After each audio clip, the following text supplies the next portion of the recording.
السلام علیکم ورحمۃ اللہ وبرکاتہ۔ میری بیوی کی ڈلیوری کا وقت آیا، لیکن بارش اتنی شدید تھی کہ کوئی گاڑی نہ مل سکی۔ ہسپتال جانے کے لیے ایمبولینس کو کال کی تو کوئی ایمبولینس بھی نہ ملی۔ میں نے پریشانی میں اپنی بیوی کو گود میں اٹھایا اور گھر سے نکل پڑا۔ بارش میں ادھر ادھر بھاگتے بھاگتے میں ایک چھوٹے سے کلینک پر پہنچ گیا۔ وہاں ایک عورت تھی جس نے میری بیوی کا کیس کرنے کی حامی بھری اور اسے اندر لے کر گئی، لیکن چند ہی گھنٹوں کے بعد میرے سر پر آسمان گر پڑا جب اس عورت نے میری بچی دینے سے انکار کر دیا، کیونکہ وہ رات میری زندگی کی سب سے مشکل رات تھی۔ میں بہت پریشان تھا، لیکن مجھے پتا تھا کہ اللہ تعالیٰ نے میرا ساتھ دیا تو میں اس مشکل سے نکل جاؤں گا۔ پر یہ نہیں پتا تھا کہ یہ رات میری زندگی کی مشکل ترین رات کے ساتھ ساتھ سب سے عجیب و غریب رات بھی بن جائے گی۔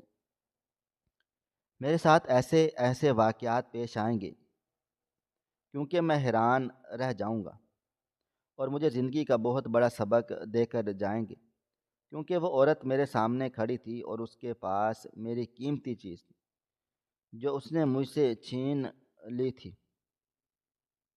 میں اس کی اس محنت پر نہیں کر رہا تھا، لیکن وہ مجھے جلد چیز واپس کرنے کو تیار نہ تھی۔ پھر اچانک اس نے ایک ایسی حرکت کی کہ میرے قدموں کے نیچے سے زمین نکل گئی۔ اس نے مجھے کہا کہ ذرا اپنا میرا نام زبیر تھا، اور لاپرواہی میرے خون میں یوں رچی بسی ہوئی تھی جیسے دریا میں روانی۔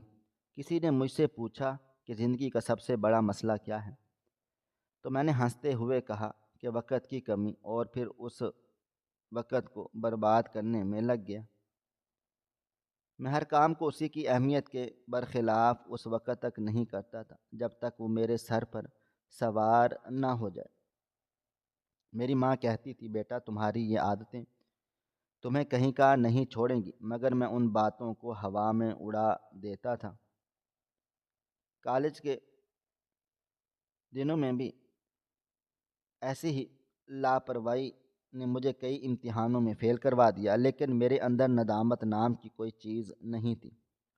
شاید اس لیے کہ ہر بار قسمت کسی نہ کسی طرح میری مدد کر دیتی تھی، اور میں سمجھتا تھا کہ یہ میری عقل مندی ہے۔ جب شادی طے پا گئی اور بارات کی تیاری ہونے لگی تو سب لوگ کپڑے، جوتے، زیور، مہندی، ہر چیز پہلے سے تیار کر رہے تھے، مگر میں اس وقت بھی بے فکر اپنے دوستوں کے ساتھ بیٹھا کہہ کے لگا رہا تھا۔ اور بارات کے دن جب سب مجھے تیار دیکھنے کے منتظر تھے، میں نے شیروانی خریدنے بازار میں گھوم پھر رہا تھا، جس پر میرے والد نے سخت غصہ کیا، لیکن میری مسکراہٹ نے ہر بار کی طرح ماحول کو ٹھنڈا کر دیا۔ میری شادی حلیمہ سے ہوئی، جو مجھ سے بالکل مختلف تھی۔ وہ ہر کام وقت سے پہلے مکمل کر لیتی تھی، اور چیزوں کو ترتیب سے رکھنا اس کی فطرت میں شامل تھا۔ وہ ہر چیز کے لیے فہرست بناتی، وقت کا حساب کتاب رکھتی، ہر کام وقت سے پہلے مکمل کر کے سکون کا سانس لیتی۔ مگر میری دنیا الگ تھی۔ میں وقت کے پیچھے دوڑنے کی بجائے وقت کو اپنے پیچھے گھسیٹنے کی کوشش کرتا۔ حلیمہ کہتی کہ یہ دنیا وقت کی پابند ہے، اور تم جیسے لوگ صرف دوسروں کو پریشان کرتے ہیں۔ اور میں ہنستا ہوا کہتا کہ دنیا کو تھوڑا آرام بھی کرنا چاہیے، اور یوں ہماری بات بات پر بحث ہوتی رہی۔ حلیمہ میری بیوی تھی، اور اب میری زندگی میں ایک نئی امید بھی آ گئی تھی۔ اس نے ایک دن ہچکچاتے ہوئے خوشخبری دی کہ وہ ماں بننے والی ہے۔ میں خوشی سے ہوا، لیکن اس خوشی کے ساتھ آنے والی ذمہ داریوں کا مجھے اندازہ نہ تھا۔ ڈاکٹر نے کہا کہ حمل کچھ پیچیدہ ہے اور خاص توجہ درکار ہے۔ دوا، علاج، معائنہ اور ممکنہ آپریشن کی تیاری ضروری ہے۔ حلیمہ بار بار کہتی کہ میں پیسے سنبھال لوں، ضرورت پڑے گی، مگر میں ہر بار کہتا کہ وقت آنے پر دیکھ لیں گے۔ کسی نہ کسی سے مدد مل جائے گی۔ اللہ تعالیٰ بڑا کارساز ہے اور اس نے تو ہمیشہ بچایا ہے، اب بھی بچا لے گا۔ کبھی کبھار کسی دوست یا رشتہ دار سے کچھ پیسے آ بھی جاتے تو میں ان کو سنبھالنے کی بجائے غیر ضروری چیزوں پر خرچ کر دیتا یا دوستوں کی دعوت کر دیتا، اور یوں ہر بار وہ رقم ادھر ادھر ہو جاتی۔ حلیمہ پریشان ہوتی کہ وہ دن دور نہیں جب ہمیں ایک بڑی رقم کی ضرورت پڑے گی اور تمہارے پاس کچھ نہ ہوگا، مگر میری بے فکری بدستور قائم رہی۔ وہ اکثر کہتی تھی کہ زبیر، تمہاری یہ لاپرواہی ہمیں کسی دن ایسی مصیبت میں ڈال دے گی کہ پھر نہ تم کچھ کر سکو گے اور نہ میں۔ اور میں نے ہر بار مذاق میں کہا کہ جو ہوگا دیکھا جائے گا، اللہ تعالیٰ بڑا مہربان ہے۔ لیکن اب جب میں وہ سب یاد کرتا ہوں تو دل میں ایک کانٹا سا چبھتا ہے، کیونکہ میں نے حلیمہ کی پریشانیوں کو کبھی سنجیدہ نہیں لیا، میں نے اس کے خوف کو کبھی محسوس نہیں کیا۔ اس کی آنکھوں کے سائے گہرے ہوتے جا رہے تھے، میری بیوی کی آنکھوں میں سے ایک آنسو بھی نہیں نکل رہا تھا۔ بے اعتباری تھی، میری بیوی کی آنکھوں میں بے اعتباری تھی جسے الفاظ میں بیان کرنا ممکن نہ تھا۔ وہ میری طرف دیکھتی تو جیسے اس کی نظروں کے پیچھے ایک سوال چھپا ہوتا کہ کیا تم واقعی میرے شوہر ہو یا صرف ایک سایہ ہو جو وقت کی دھند میں گم ہے، جو میری موجودگی میں بھی خود کو اکیلا محسوس کرتی تھی۔ وہ خود سے جڑی ہر چھوٹی بڑی تیاری اکیلی کرتی جا رہی تھی۔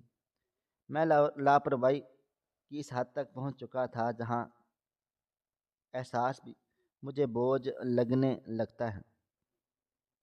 اس نے ایک چھوٹا سا بیگ تیار کر لیا جس میں کچھ ضروری چیزیں رکھی تھیں، بچے کے لیے چند کپڑے، اپنے شناختی کاغذات، کچھ رقم جو اس نے اپنی چادر کے پلو میں باندھ رکھی تھی، اور دوائیں جو ڈاکٹر نے پہلے سے لکھ دی تھی اور وہ مجھے ہر وہ دن سمجھاتی رہتی تھی کہ کچھ نہ کچھ کر لو، ہسپتال دیکھ لو، راستہ معلوم کر لو، کسی جاننے والے کو تیار کر لو۔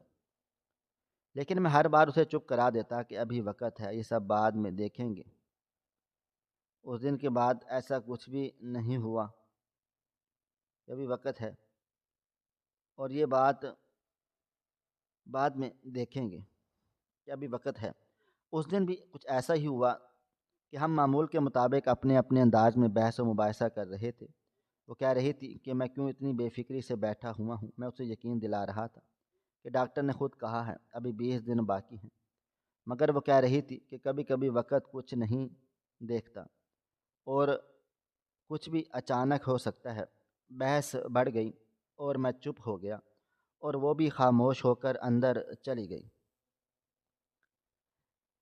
میں نے سمجھا کہ یہ بھی روز کی طرح ایک معمولی جھگڑا ہے، مگر تھوڑی ہی دیر میں اس کی چیخ سنائی دی۔ میں بھاگ کر اندر گیا تو وہ زمین پر بیٹھی پیٹ پکڑ کر رو رہی تھی اور بار بار کہہ رہی تھی کہ مجھے درد ہو رہا ہے، میری جان نکلنے کو ہے۔ میں گھبرا گیا، میں نے اسے دلاسا دیا اور جلدی سے ایمبولینس کو کال ملانے لگا، مگر عجیب اتفاق تھا کہ آج کوئی بھی کال نہیں اٹھا رہا تھا۔ بار بار نمبر ملاتا رہا لیکن کوئی جواب نہیں آ رہا تھا۔ باہر طوفانی بارش تھی، ہوائیں ایسے شور مچا رہی تھی جیسے قیامت کا سماں ہو۔ میں دروازے سے باہر نکلا تو گلی میں پانی بھر چکا تھا، آسمانی بجلیوں سے دہک رہا تھا۔ میں بھاگتا ہوا مین روڈ کی طرف گیا، شاید کوئی گاڑی، کوئی رکشہ، کوئی چنگچی یا کوئی ٹانگا بھی مل جائے، مگر سڑک سنسان تھی، جیسے پورے شہر میں کسی خواب میں سو رہا ہو۔ تب مجھے یاد آیا کہ آج سرکاری چھٹی ہے اور سنا ہے شہر میں ہڑتال بھی ہے، اور ایسے میں موسم کا یہ حال کہ کوئی بھی اپنی گاڑی بھی گھر سے نہ نکالے۔ میری بیوی کی حالت بگڑتی چلی گئی اور میں ہر گزرتے لمحے کے ساتھ اندر سے ٹوٹ رہا تھا۔ اس کی چیخیں میرے کانوں میں سوراخ کرتی جا رہی تھی۔ میں نے سوچا کہ شاید وہ موٹر سائیکل پر بیٹھ جائے، مگر وہ اتنی کمزور ہو چکی تھی کہ سیدھی کھڑی بھی نہیں ہو پا رہی تھی۔ میرے سامنے دو ہی راستے تھے، یا تو میں خاموش تماشائی بنا رہوں یا اسے گود میں اٹھا کر بھاگوں۔ میں نے بنا کچھ سوچے سمجھے اسے گود میں اٹھایا اور بارش سے بھیگتے ہوئے اندھیرے میں بھاگنے لگا۔ مجھے راستہ نہیں معلوم تھا، نہ ہسپتال کا پتہ تھا۔ میں بھاگ رہا تھا، جہاں سڑک مڑتی میں مڑ جاتا، کہیں سے کوئی آواز آتی تو رک کر سنتا، مگر ہر طرف خاموشی تھی، صرف بارش کی ٹپ ٹپ اور میری بیوی کی کراہیں تھیں۔ میرے قدموں کو ہانک رہی تھی۔ اچانک ایک جگہ ایک بجلی چمکی اور میری نظر ایک بورڈ پر پڑی جس پر دھندلے الفاظ میں کلینک لکھا تھا۔ وہ کوئی ہسپتال نہیں تھا بلکہ ایک پرانا سا مکان لگ رہا تھا جس کے دروازے پر بورڈ لٹکا ہوا تھا۔ میں نے اللہ کا شکر ادا کیا اور کم از کم کوئی امید تو نظر آئی تھی۔ میں نے دروازہ زور زور سے پیٹنا شروع کر دیا۔ پہلے کوئی جواب نہ آیا۔ میں نے ہمت نہ ہاری، مسلسل دروازہ بجاتا رہا۔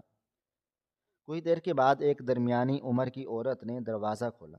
اس کے چہرے پر نیند کی تھکن اور حیرانی کے آثار تھے۔ اس نے ہمیں دیکھا اور فوراً سمجھ گئی کہ ہم کسی مصیبت میں ہیں۔ اس نے ایک لمحے کو بھی ہچکچائے بغیر اندر آنے کا اشارہ کیا۔ میں نے شکریہ کہا اور بیوی کو اندر لے گیا۔ اس کا سانس تیز ہو رہا تھا اور چہرے پر ہوائیاں پھیل اڑ رہی تھیں۔ میں نے عورت کو بتا دیا کہ میری بیوی کی حالت خراب ہے، ہمیں فوراً لیڈی ڈاکٹر کی ضرورت ہے کیونکہ بچے کی پیدائش کا وقت آ گیا ہے۔ عورت ہمیں غور سے دیکھتی رہی، پھر اچانک بولی، وہ خود ڈاکٹر ہے اور یہ کلینک اس کا اپنا ہے اور یہ کیس سنبھال سکتی ہے۔ میں نے اس کی بات پر مکمل طور پر یقین نہ کر سکا کیونکہ نہ تو وہ لیب کوٹ میں تھی، نہ اس کے اندر سے کوئی پروفیشنل مہارت جھلک رہی تھی اور نہ ہی وہ جگہ کسی مستند کلینک جیسی لگ رہی تھی۔ مگر میرے پاس کوئی اور راستہ نہ تھا۔ اس نے کہا کہ تھوڑی دور ایک میڈیکل سٹور ہے، وہاں سے کچھ ضروری سامان لے آؤ تاکہ وہ تیاری کر سکے۔ میری بیوی نے میرا ہاتھ پکڑا اور کہا، مجھے اکیلا نہ چھوڑو۔ مگر میں نے اسے تسلی دی کہ میں جلدی واپس آؤں گا اور باہر نکل گیا۔ بارش تھمی نہ تھی، راستے میں کیچڑ تھا اور پانی میرے گھٹنوں تک پہنچ رہا تھا۔ میڈیکل سٹور تک جانا بھی کسی امتحان سے کم نہ تھا، مگر میں بھاگتا رہا۔ میری جیب میں اتنے پیسے نہیں تھے جتنے اس نے لسٹ میں بتائے تھے، لیکن میں نے جو کچھ بھی میرے پاس تھا وہ دیکھ کر ضروری چیزیں خریدیں اور واپس اس جگہ پر دوڑا۔ دل میں خوف تھا، کہیں دیر نہ ہو جائے، کہیں میری بیوی تکلیف میں ہے، کچھ ایسا ویسا نہ ہو جائے جو میں کبھی خود کو معاف نہ کر سکوں۔ میں بار بار دعا مانگتا جا رہا تھا اور بار بار یہی سوچتا جا رہا تھا کہ اگر میں نے وقت پر تیاری کی ہوئی ہوتی تو آج یہ حال نہ ہوتا۔ اگر میں نے اپنی بیوی کی بات سنی ہوتی، اگر میں نے کچھ پیسے بچا کر رکھے ہوتے، اگر میں نے راستہ جان لیا ہوتا، اگر میں نے وقت پر ہسپتال کا بندوبست کر لیا ہوتا، اگر یہ لفظ میرے دل و دماغ میں گھومتے رہے اور دل میں ایک ہوک سی اٹھتی رہی۔ جب میں واپس آیا تو میرے ہاتھوں میں وہ سامان تھا جو اس عورت نے لکھوایا تھا۔ دل تیز تیز دھڑک رہا تھا۔ بارش اب بھی رکنے کا نام نہیں لے رہی تھی۔ میں نے دروازہ کھٹکھٹایا اور اندر داخل ہوا تو سامنے وہ عورت کھڑی تھی۔ میں نے ایک لمحے کو سکھ کا سانس لیا، جلدی سے پوچھا، میری بیوی کہاں ہے؟ اس سے مجھے ملنا ہے۔ اس نے بڑی بے نیازی سے کہا، ارے اس کا تو عمل شروع ہو گیا ہے، وہ اندر ہے، تم باہر بیٹھو۔ یہ سن کر میرے قدم وہیں رک گئے، دل کو کچھ عجیب سا لگا۔ میں نے اس سے پوچھا، کیا آپ اکیلی ہی یہ سب کچھ کر رہی ہیں؟ تو وہ بولی، نہیں، میرے ساتھ 2 نرسیں اور بھی ہوتی ہیں، لیکن اب وہ اپنے گھروں میں ہوں گی، رات کا وقت ہے، اب میں تھوڑی ان کو بلا کر لا سکتی ہوں، کوئی اپنی بیٹیوں کو رات کے وقت تھوڑی یہاں بھیجے گا۔ میں نے کہا، تو کیا آپ کے گھر میں کوئی مرد نہیں ہے؟ کہ آپ کا شوہر ہی صحیح؟ اس نے سرت موہری سے کہا، میرا شوہر ہے اسی گھر میں، لیکن وہ سو رہا ہے اور ویسے بھی اس کا اس معاملے سے کیا لینا دینا۔ میں نے دل ہی دل میں سوچا کہ یہ بات تو ٹھیک ہے، شاید ہر مرد ہر وقت مدد کے قابل نہیں ہوتا۔ میں نے اسے کہا، پلیز میری بیوی کا خیال رکھنا، وہ بہت نازک حالت میں ہے۔ اس نے سر ہلایا اور کہا، اتنا مسئلہ نہیں ہے، ابھی اولاد پیدا ہو جائے گی، بیچاری نے بہت تکلیفیں کاٹی ہیں اور اب تھوڑا سا سر ہلا دیا تھا، کہا کہ تھوڑا سا وقت لگ جائے گا، اب تم آرام سے بیٹھ جاؤ۔ اس کی آواز میں اس بار ہلکی سی تسلی تھی، جیسے وہ بھی انسانی دکھ سمجھتی ہو۔ پھر وہ اندر چلی گئی اور میں وہیں کرسی پر بیٹھ گیا۔ کچھ دیر تک تو مکمل خاموشی چھائی رہی، جیسے وقت رک گیا ہو اور میرے دل کی دھڑکن تیز ہو رہی تھی۔ مجھے ہر لمحے ایسا لگ رہا تھا کہ کچھ گڑبڑ ہے، مگر میں خود کو سمجھا رہا تھا کہ شاید یہ میرا وہم ہے۔ کچھ دیر کے بعد وہ عورت اندر داخل ہوئی تھی اور باہر آئی اور اس نے مسکراتے ہوئے، سب ٹھیک ہے، تمہاری بیوی ٹھیک ہے اور اولاد بھی پیدا ہو گئی ہے۔ میں نے اللہ کا شکر ادا کیا۔ اس نے میری بیوی کو دوسرے کمرے میں بھجوا دیا۔ جب میں اس کے کمرے میں گیا تو میری بیوی بستر پر نیم بے ہوشی کی حالت میں تھی۔ میں اس کے قریب جا کر بیٹھ گیا اور اس کا ہاتھ تھام لیا۔ اس نے کمزور سی آواز میں کہا، میں ٹھیک ہوں، بس جو تکلیف میرے نصیب میں لکھی تھی وہ کاٹ لی ہے، لیکن یہ سب تمہاری لاپرواہی کی وجہ سے ہوا ہے۔ میں نے اس کی آنکھوں میں شرمندگی سے نظریں جھکاتے ہوئے کہا کہ میں بہت زیادہ شرمندہ ہوں، لیکن تم یقین رکھو کہ اب کے بعد تمہیں کبھی بھی شکایت کا موقع نہیں دوں گا۔ ہم دونوں کے چہروں پر ایک تھکی تھکی مسکراہٹ تھی، جیسے زخم سہ کر جیتنے والا سپاہی مسکرا دیتا ہے۔ ہم دونوں نے ایک دوسرے کو معاف کر دیا اور سوچا کہ آج کا دن ہماری زندگی کا سب سے خوبصورت دن ہے، کیونکہ ہم ماں باپ بنے ہیں۔ میں نے پھر اسے کہا کہ اولاد کہاں ہے، تو اس نے بتایا کہ وہ عورت اسے صاف کر کے لے آئے گی۔ میں نے کہا کہ بیٹا ہوا ہے یا بیٹی، تو اس نے مسکرا کر کہا بیٹی ہوئی ہے۔ تو میری خوشی کی کوئی انتہا نہ رہی۔ میں تو پہلے دن سے یہی چاہتا تھا کہ بیٹی ہو۔ بیٹیاں دل کی روشنی ہوتی ہیں، آنکھوں کا نور ہوتی ہیں۔ میں وہیں کرسی پر بیٹھا رہا اور انتظار کرتا رہا، مگر کافی دیر گزر چکی تھی۔ وہ عورت ابھی تک نہیں آئی تھی۔ میں نے گھڑی دیکھی تو رات کافی گزر چکی تھی۔ اس گھڑی میں گھر میں 2 ہی کمرے تھے، لیکن ان کے بیچ ایک بڑا سا صحن تھا۔ اندھیرے اور بارش کے باعث صحن بھی بھیگا ہوا تھا۔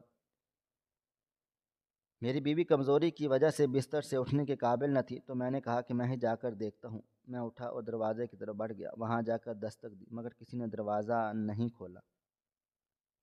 میں نے پھر زور سے دروازے پر دستک دی، لیکن کوئی جواب نہیں آیا۔ دل میں ایک انجانا سا خوف اترنے لگا۔ میں نے ہینڈل پکڑ کر دروازہ کھولنے کی کوشش کی تو پتہ لگا کہ دروازہ اندر سے لاک ہے۔ یہ سن کر میں چونک ہو گیا۔ دروازہ بند کیوں ہے؟ اس میں ایسا کیا ہے کہ جو چھپانا ضروری ہے؟ میں واپس پلٹا اور اپنی بیوی کے قریب آ کر بیٹھ گیا۔ میں نے اسے کچھ بھی نہیں بتایا، کیونکہ وہ ابھی مزید پریشانی کو سہارنے کی حالت میں نہیں تھی۔ ہم نے مزید کچھ وقت انتظار کیا۔ اب تو آسمان پر ہلکی روشنی نمودار ہونے لگی۔ صبح ہونے کو تھی۔ میری بیوی نے میری طرف دیکھا اور کمزور آواز میں کہا، ہماری بچی کہاں ہے؟ اتنی دیر ہو گئی، وہ ابھی تک کیوں نہیں آئی؟ کیا وہ عورت اسے لے کر بھاگ گئی؟ کیا وہ بچی کو چوری کر کے بیچ دے گی؟ میں نے اس کے خوف کو دبانے کی کوشش کی اور کہا کہ ایسا کوئی بات نہیں ہے، وہ شاید کچھ اور کام میں مصروف ہو گئی ہوگی۔ لیکن اندر سے میں بھی خوفزدہ ہو چکا تھا۔ مجھے اب ہر پل ہر لمحہ شک ہو رہا تھا، اس عورت کے ارادے کچھ اور ہی ہیں۔ میں نے دوبارہ ہمت کی اور جا کر دروازے پر دستک دی۔ بلند آواز میں آواز دی، بہن پلیز دروازہ کھولیں، ہمیں ہماری بچی سے ملنا ہے۔ مگر پھر بھی کوئی جواب نہیں آیا۔ میں نے دروازے کو زور سے پیٹا، لیکن اندر سے مکمل طور پر خاموشی چھائی ہوئی تھی، جیسے وہاں کوئی موجود ہی نہ ہو۔ یہ سناٹا اب میرے دل و دماغ میں گونجنے لگا۔ مجھے شک یقین میں بدلتا ہوا محسوس ہو رہا تھا۔ میرے ہاتھ کانپنے لگے، دل کی دھڑکنیں بے ترتیب ہو چکی تھیں اور میری آنکھوں کے سامنے اندھیرا چھانے لگا تھا۔ میں سوچنے لگا کہ کیا میں اپنی بیٹی کو کھو چکا ہوں؟ کیا وہ عورت جعلی تھی؟ کیا وہ یہ سب کچھ ایک دھوکہ تھا؟ کیا اس نے ہماری معصوم بچی کو کچھ نقصان پہنچایا؟ کیا ہم کسی ایسی جگہ پر آ گئے تھے جہاں انسانیت کا نام و نشان نہیں؟ میں ان سوالوں کے بوجھ تلے دبنے لگا۔ میری بیوی بھی اب بری طرح سے بے چین ہو چکی تھی۔ وہ بار بار پوچھ رہی تھی کہ ہماری بیٹی کہاں ہے۔ میں نے اسے کوئی جواب نہ دیا۔ میں یہ کہتا رہا کہ کچھ نہیں ہوا، تم فکر نہیں کرو، لیکن میرے دل میں طوفان برپا تھا۔ وہ عورت دروازہ نہیں کھول رہی تھی۔ بار بار دستک دینے کے باوجود بھی اندر سے کوئی جواب نہیں آ رہا تھا۔ میں نے یہ بات اپنی بیوی کو بھی بتا دی کہ وہ دروازہ نہیں کھول رہی۔ میری بیوی کا چہرہ ایک دم سے خوفزدہ ہو گیا۔ اس نے کمزور سی آواز میں کہا، ہماری بچی تو اندر ہی ہے نا؟ میں نے سر ہلا کر اس بات میں جواب دیا اور کہا، ہاں، بچی کی رونے کی آواز اندر سے آ رہی ہے، لیکن پتہ نہیں وہ دروازہ کیوں نہیں کھول رہی۔ میں نے زور سے دروازہ بجایا، کئی بار آواز دی، لیکن دروازہ بالکل بھی نہیں کھل رہا تھا۔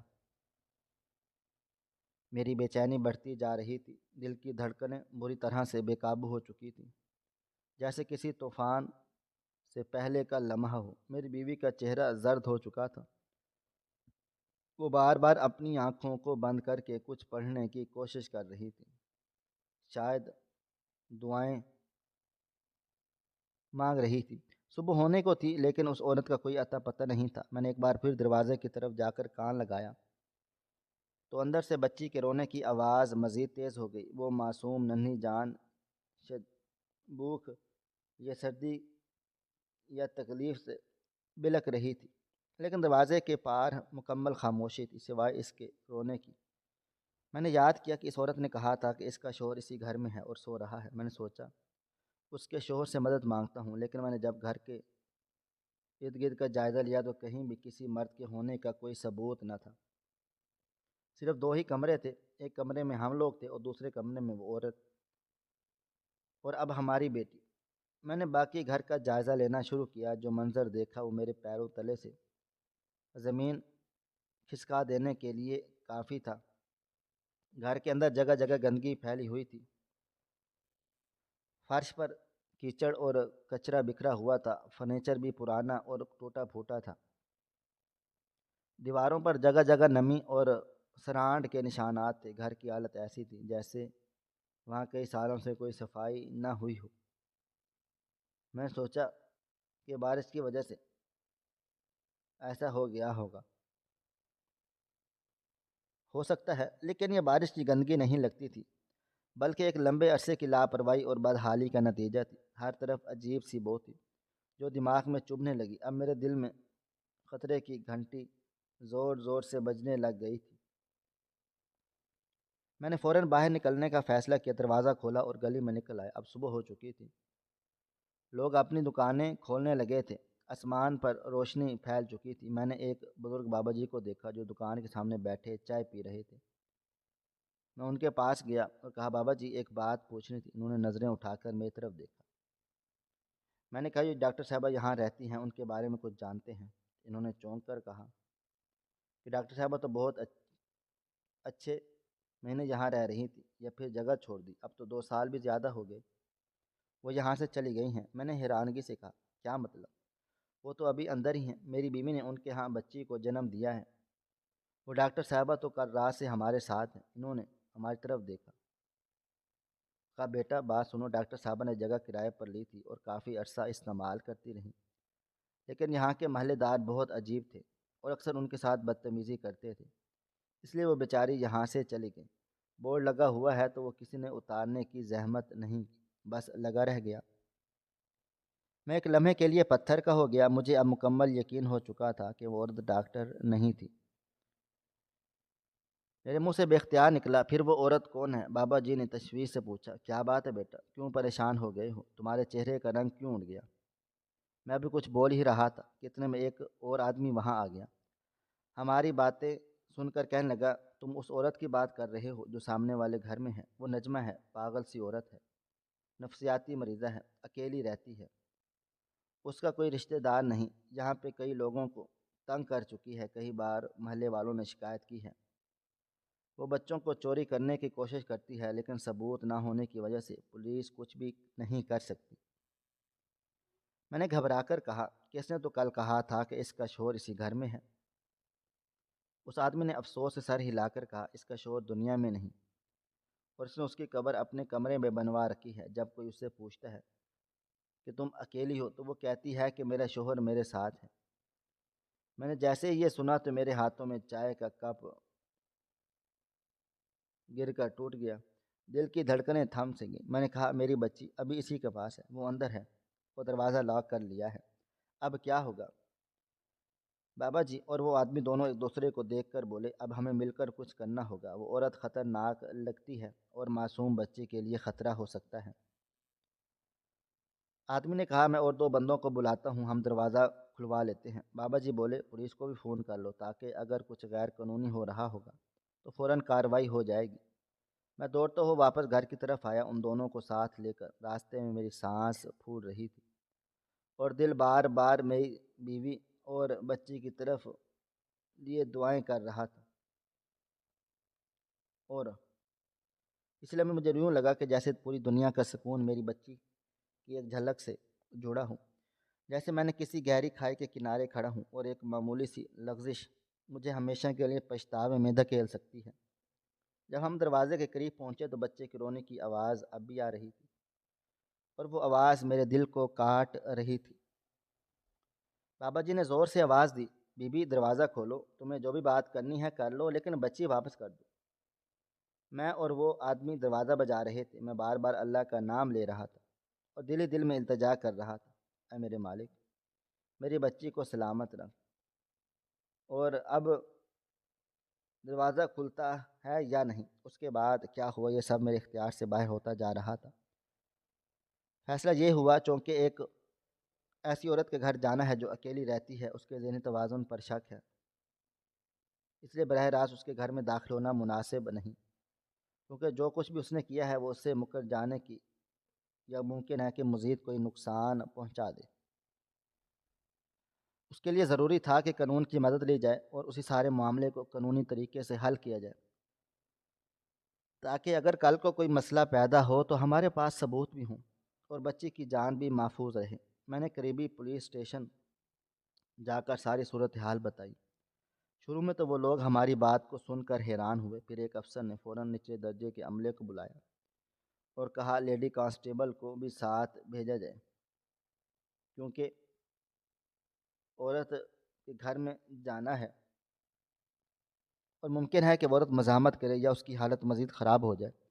اس دوران میری بیوی مسلسل بے چین رہی، وہ بار بار سوال کرتی رہی بچی تو ٹھیک ہے نا، کہیں اسے تو کچھ نہیں کیا نا، وہ عورت اسے مار تو نہیں رہی نا، کیا میری بچی کو دودھ ملا ہوگا یا نہیں؟ اس کے آنسو تھمنے کا نام نہیں لے رہے تھے، وہ کبھی بیٹی کی تصویر دیکھتی اور کبھی آسمان کی طرف دیکھ کر دعائیں مانگتی کہ یا اللہ میری بچی کو بچا لے۔ اس کو دلاسا دیا انشاءاللہ سب خیر ہوگا، لیکن سچ تو یہ تھا کہ میرے دل میں بھی خوف تھا، اگر اس عورت نے کچھ کر دیا ہو تو کیا ہوگا، اگر دروازہ نہ کھلا تو کیا کریں گے، اگر بچی ہمیں نہ ملی تو ہم کیا کریں گے، جواب کیا دیں گے؟ ان سوالوں نے میرے دل و دماغ کو، ذہن کو مفلوج کر دیا تھا۔ میں اپنے آپ کو بہت ملامت کیا، اگر میں پہلی رات ہی محتاط ہوتا، اگر میں اس عورت کو پہچاننے کی کوشش کرتا، اگر میں اپنی بیوی اور بچی کو اتنے غیر محفوظ حالات میں نہ چھوڑتا تو آج یہ دن نہ دیکھنا پڑتا۔ پولیس نے مکمل تیاری کے بعد گاڑی نکالی اور ہم سب اس عورت کے گھر کی طرف روانہ ہوئے۔ جب وہاں پہنچے تو میری بیوی دوڑتے ہوئے دروازے کے قریب پہنچی اور وہاں میری طرف دیکھنے لگی، شاید دروازہ کھل جائے گا، ہماری بچی مل جائے گی، لیکن جب دروازہ نہیں کھلا اور اندر سے خاموشی چھا گئی تو پولیس والوں نے پہلے آواز دی، پھر لیڈی کانسٹیبل نے آگے بڑھ کر عورت کو مخاطب کیا کہ دروازہ کھولو، ہم پولیس سے ہیں، لیکن اندر سے کوئی آواز بھی نہ آئی تھی، کوئی جواب بھی نہ آیا، صرف خاموشی تھی۔ پھر کوئی دیر کے بعد اندر سے ایک نسوانی چیخ ابھری اور آواز آئی کہ چلے جاؤ یہاں سے، چلے جاؤ، میں نے کسی سے نہیں ملنا چاہتی، میری بچی میرے پاس ہے، میں اس کو کسی کو نہیں دوں گی۔ اس نے دروازہ کھولنے سے انکار کر دیا۔ جب لیڈی کانسٹیبل نے سختی سے کہا دروازہ کھولو ورنہ ہم زبردستی اندر آئیں گے، تو عورت چیخنے چلانے لگی، تم لوگ میری بیٹی کو چھیننا چاہتے ہو، میں تمہیں اندر نہیں آنے دوں گی، وہ میری ہے، صرف میری ہے، مجھے مت چھینو اسے مجھ سے۔ اس کے بعد پولیس نے تھوڑا سا انتظار کیا، افسر نے اشارہ کیا کہ دروازہ توڑنا پڑے گا۔ ایک کانسٹیبل نے پورا دروازے پر زور سے ضرب لگائی، دروازہ چونکہ کمزور تھا جلدی ٹوٹ گیا۔ جب دروازہ کھلا تو جو منظر ہمارے سامنے تھا وہ نہ قابل یقین تھا اور دل دہلا دینے والا تھا۔ وہ عورت فرش پر بیٹھ کر بچی کو گود میں لیے اس کے چھوٹے چھوٹے ہاتھوں کو چوم رہی تھی۔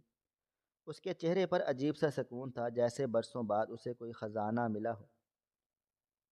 وہ بار بار بچی سے مخاطب ہو کر کہہ رہی تھی کہ میں تمہاری ماں ہوں، کوئی تمہیں مجھ سے نہیں چھین سکتا، اور تم میری ہو اور صرف میری ہو۔ سب کے قدم جیسے زمین میں دھنس گئے ہوں۔ پولیس والوں نے فوراً آگے بڑھ کر بچی کو عورت کی گود سے نکالا اور میری بیوی کو دیا۔ وہ ایک دم نڈھال ہو کر زمین پر بیٹھ گئی اور اس نے بچی کو سینے سے لگا لیا۔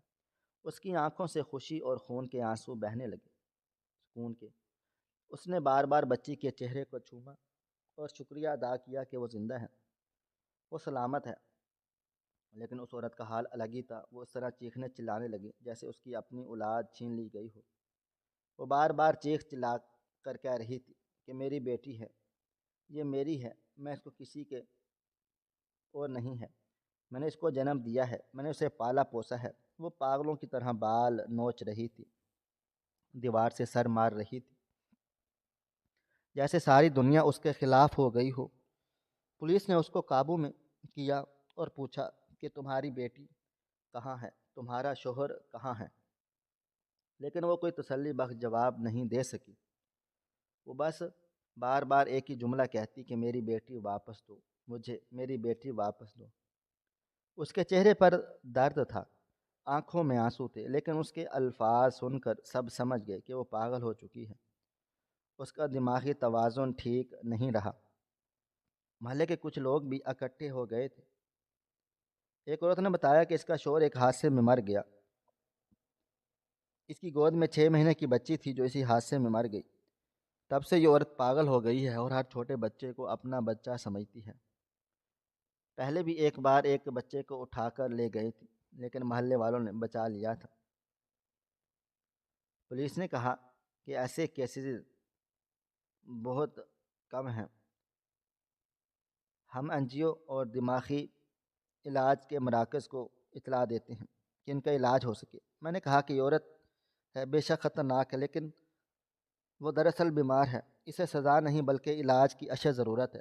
پولیس والوں نے وعدہ کیا کہ وہ اس کیس کی اطلاع متعلقہ اداروں کو دیں گے تاکہ وہ عورت محفوظ مقام پر منتقل ہو سکے، اس کا علاج ہو سکے۔